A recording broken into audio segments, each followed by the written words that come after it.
What's up, y'all? Jacob Owens here for the Buff Nerds, and I just got back from Tulum, Mexico. It was absolutely amazing, beautiful, stunning, and such a good time. And I really just wanted to, I was getting so many questions about the area, what to do, how was it, and so I thought I would do basically like a little travel vlog review of Tulum, my favorite things about it, my criticisms about it, and just what you guys could look forward to if you want to go there in the future.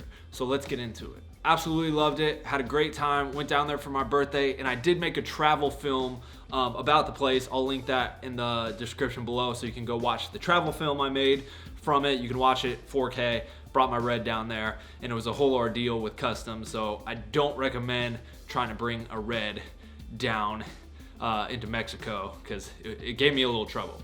Had an amazing time. The food there is incredible. The cenotes are amazing, and that's kind of what it's really known for. All the shops and little stores were really cool. The beaches were okay. Some cool sightseeing to see with the ruins and the history of the area. Just overall, there's a lot to do, a lot to eat, and I had a really, really good time. So my three favorite things: the cenotes, the food, and the ruins. Cenotes were by far my favorite thing. I'm a very outdoor adventurous person. I like to swim in water, jump in water. So all the different cenotes and the styles of them, some being like 75 feet underground, some of them being out in the open and just little swimming pockets. The water is just crystal clear. They're just really fun and just beautiful things that I think everyone should see in their lifetime. It is the in that area, the Yucatan Peninsula, it is the biggest underground river system in the entire world. So everything is interconnected, and then they'll pop up to these little things, which are the cenotes. 2, the food. Everywhere we went, absolutely incredible. Tacos were amazing. Food was just outstanding. My favorite 2 places were Rosa Negra and Matcha Mama. And actually, I'll throw on another one, Ice Cream Bar, like screaming. All those places, actually Mateos, dang, there's just a lot of good food there. 3rd, ruins. I like history and knowing the culture of an area and the history of an area when I go, and just seeing those ruins and just thinking back to just how long ago that was, and that people were actually in this area, and these were, palaces or homes. And it's just kind of crazy and surreal, and getting to see those and even walk on one of them was really cool and really fun to do. All right, so let's get into my recommendations. Recommendations is rent a car. We were always going places, and we had like gear with us and a bunch of things, and we could leave stuff in the car. We could get around easily. I couldn't imagine some places are kind of far from each other. Like a couple of the cenotes we went to when we went to go see the Coba Ruins, it was like a little over an hour away. And just to think like every time you need to go somewhere to have to like call a taxi or find a ride, it made our life so much easier just renting a car.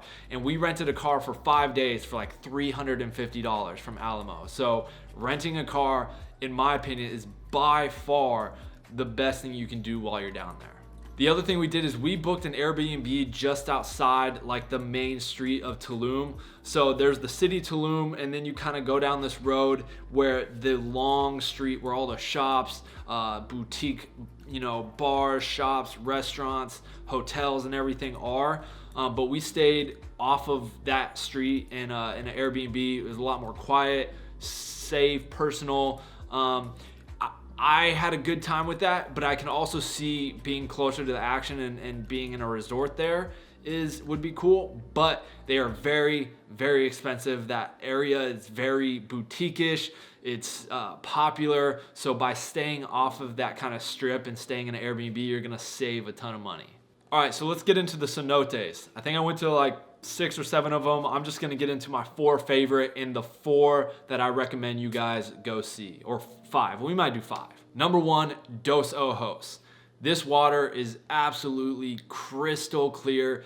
We got there 8 a.m. right when it opens. We were the first ones there. There was no one there. If there's any time you want to go do something or see something and you don't want a lot of people there, potentially just because you don't want people there or you don't want them in your pictures or videos or whatever your purpose is, you have to get there early.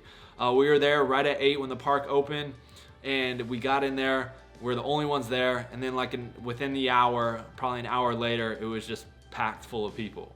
So get anywhere you want to go really early. But Dos Ojos, by far my favorite. Just the water, the way the light hits it, amazing.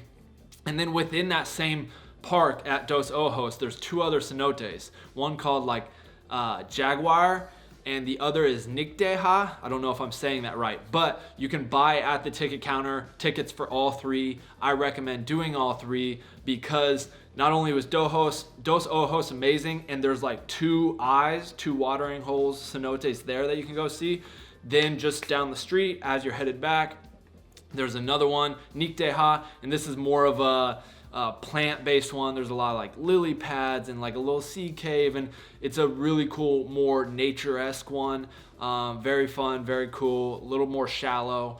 And then the other one is Jaguar, which is very deep and the water's not as clear, but you can they're cliff jump. They have a platform you can jump off of. They have a free zip line. We went on the zip line across the cenote, so that one's more adventurous, and all 3 of those were really, really cool and fun.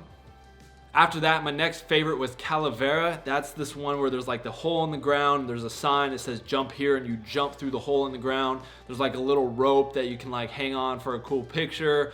Water was really clear. It's fun. There's some bats flying in the cave, and that's where I did a crazy jump from really far away. But that one's fun. You can be very adventurous and jump off the edge, jump through the hole. There's a ladder to get out, and it can make for a cool picture or video as well. And lastly, I will add the cenotes over by the Coba Ruins. If you go to see the Coba Ruins, which I recommend that you do, it was very cool.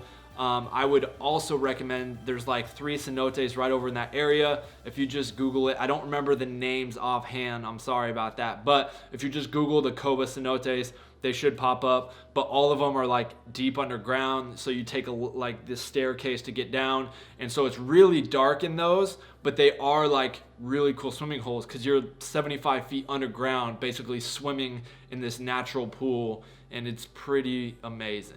So food places. My favorite was Matcha Mama for the breakfast. They have acai bowls, coffee, juices, and a bunch of stuff like that. Very cool. Love that. They also have a little swing there. That's a popular place for photos for if you're a blogger or something like that. Ice cream bar. We found these to be the best tacos. We went there probably 2 or 3 times and just to get tacos.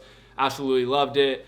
And I would recommend, if you're looking for some good tacos, to go to Ice Cream Bar. And they have broken down cars everywhere, and the menus are actually the visor on a car, and they just write on them. So it's pretty unique and cool. Mateos was another good one. They have a sunset bar there too. So at sunset, you can go up to the sunset bar and just get kind of this 360 view of the whole area, see the sunset, have a drink, get some snacks. So it's really cool. I would recommend Mateos as well for not only food, but a sunset drink or meal. And lastly, Rosa Negra. This is gonna be more on the higher end, expensive end. We went there for my birthday dinner, but it was absolutely phenomenal. Probably the best food I've had in my life, and the service was great. Just a very vibe when you're there.